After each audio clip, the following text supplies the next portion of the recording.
नमस्कार. तर कालच्या व्हिडिओमध्ये मी जे हे झाड दाखवलं होतं ते सोनचाफ्याचं होतं. एकाने कमेंटसुद्धा केली, बरोबर ओळखलं. तर त्याचंच आता छान असं फूल फुललेलं आहे. तुम्हाला माहीत असेलच सोनचाफ्याच्या फुलाचा किती छान सुगंध येतो. अगदी जवळून चाललं तरीसुद्धा तुम्ही सुद्धा एकदा नक्की लावा. आता हे मी छान असं फूल केसात माळलं.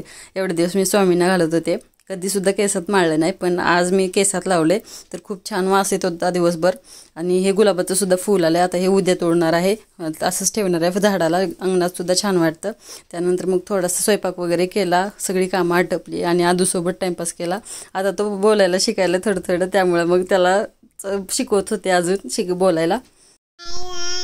कसं मम्मी मम्मी आई आई दादा दादा दादा दादा म्हणा दादा दादा दादा. आता आम्हाला खूप बोलावं वाटायला लागले, त्यामुळे मग त्याच्यासोबत थोडासा टाईमपास करते, लवकर बोलायला शिकावं म्हणून. आणि वेद सुद्धा त्याला शिकवतो. तर कसा वाटला व्हिडिओ सांगायला विसरू नका. आवडला असेल तर लाईक करा आणि